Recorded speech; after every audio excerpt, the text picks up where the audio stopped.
Everyone, LeBron James this season, 27.8 points, 8.1 rebounds, 6.6 assists, 49.8% from the field goal, and just under 30% from three. He's having a rough year from the three-point land, but LeBron has always kind of just been a roller coaster when it comes to three-point shooting. Like, he shoots 35% from three, but it's usually like he'll have 2 months where he shoots 20%, and then he'll have 2 months where he shoots 40%, and it kind of just eventually balances out. But nonetheless, this is absolutely incredible what we're seeing from LeBron James and what LeBron James has been able to put on display this year 20, just turned 38 years old, and he's expressed a lot of frustration, right? He's expressed the frustration of hey, I'm still competing at a high level. I'm still a guy that believes that I can provide a championship level player with any team that I'm on. And the Lakers just aren't providing that right now, right? And it's his birthday, and we all kind of were hoping that just maybe, we would get a LeBron James birthday trade, right? LeBron calls out the front office the other day, and that kind of course, sparked all kinds of debates, should the Lakers trade LeBron? Should the Lakers go and make a trade and kind of concede to LeBron? I don't think anything happens until we get confirmation for Anthony Davis.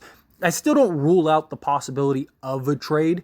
I just think that very likely they want to find out, is Anthony Davis missing, till the playoffs, or is he going to be back in say mid-January or something like that? Because if he's back, mid to late January, then maybe a trade or two could really kind of put the Lakers in position to go make a run. And LeBron James is still going to have to continue to handle this workload, which is, not good. It's not what you want to see from a 38-year-old player. We saw what happened with Kobe, knock on wood, when he was having to handle just a heavy workload later in his career and try to keep a team that just wasn't working, that wasn't clicking, wasn't gelling, trying to get them into the playoffs.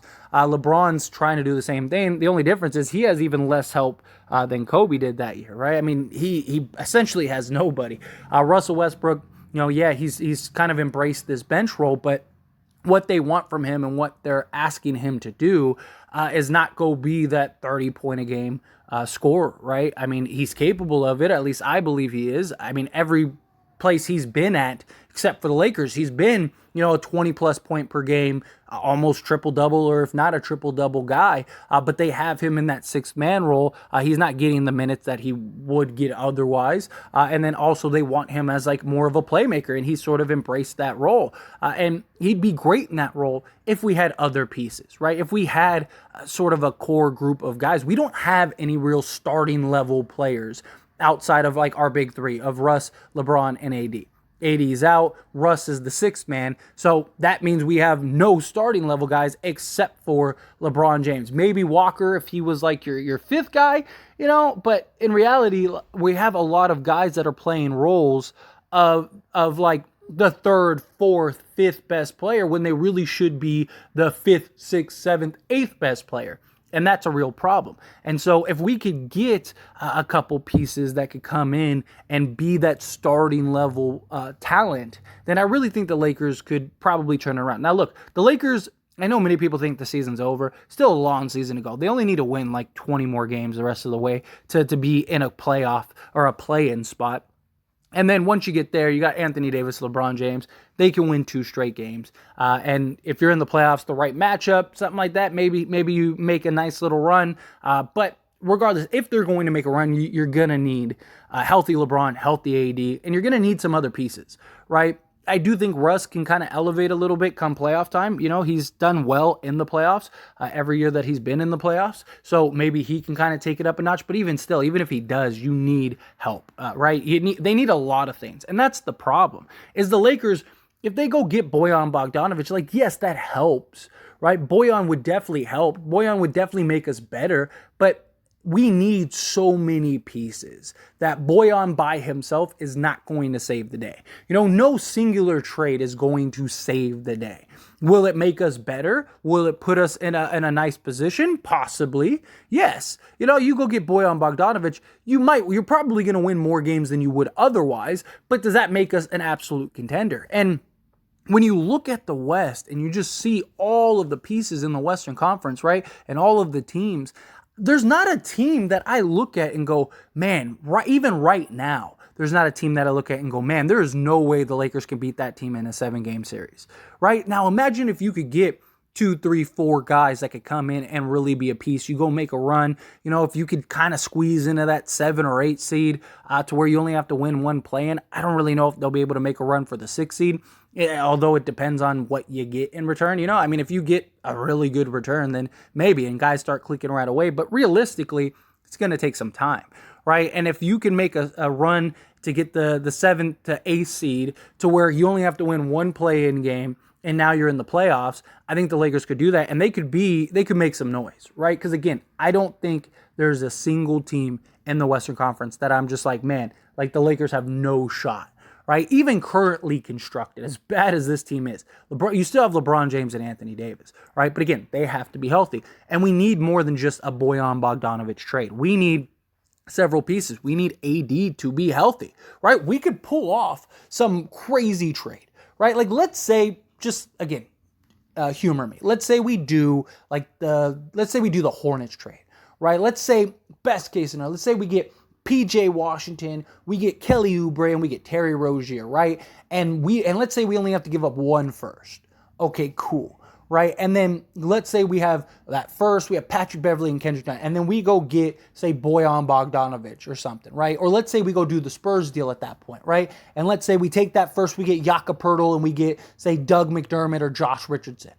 Okay, perfect. Now we just got 5 quality starting level guys. We're probably a really good team.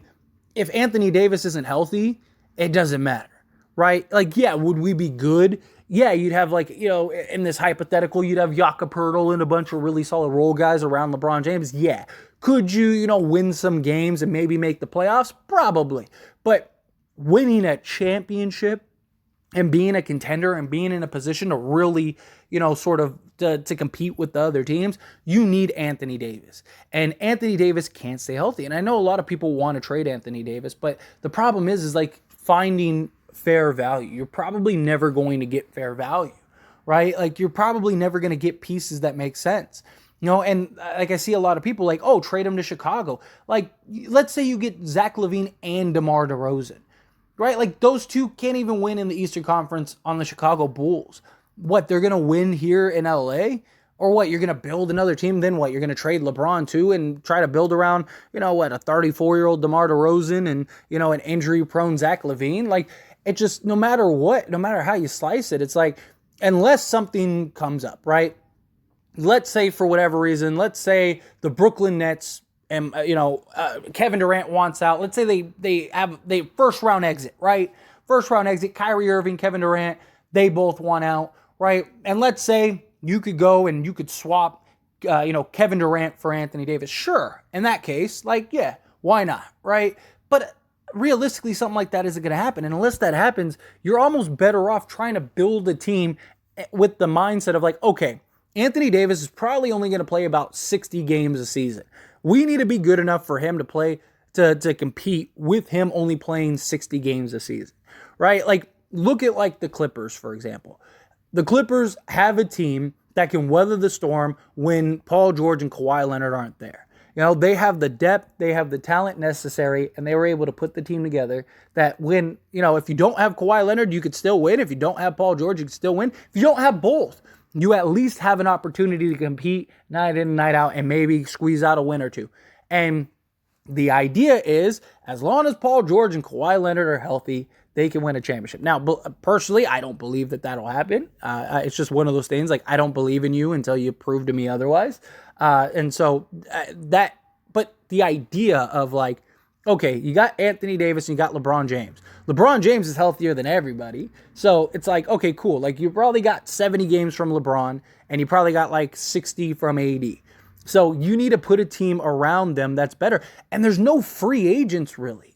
Who are you, most of the free agents you could get right now, or most of the guys you could get right now are the free agents you would want in the offseason.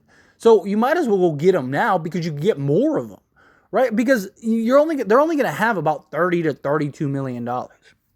And look, the big three isn't working. It's the AD can't stay healthy. Russ is still an awkward fit. And yes, he's embraced his role and he's been in a good spot, but are you keeping Russ? If the answer is no, then, or if Russ doesn't want to be there, then I think you make a Russell Westbrook trade. I mean, you don't trade him just to trade him, right? But again, you got 30 to 32 million in cap space next season. And that's not counting like bringing back Reeves or Walker or any of those guys that the Lakers really like, right? That's just going and getting guys. So who are you going to get? You're going to go get Miles Turner if he doesn't sign an extension? Why? When you could trade for him now and have his bird rights and then still go get guys, right? Like, it just, no matter how you shake it. And, it's like they're only going to be looking, unless a star does magically appear.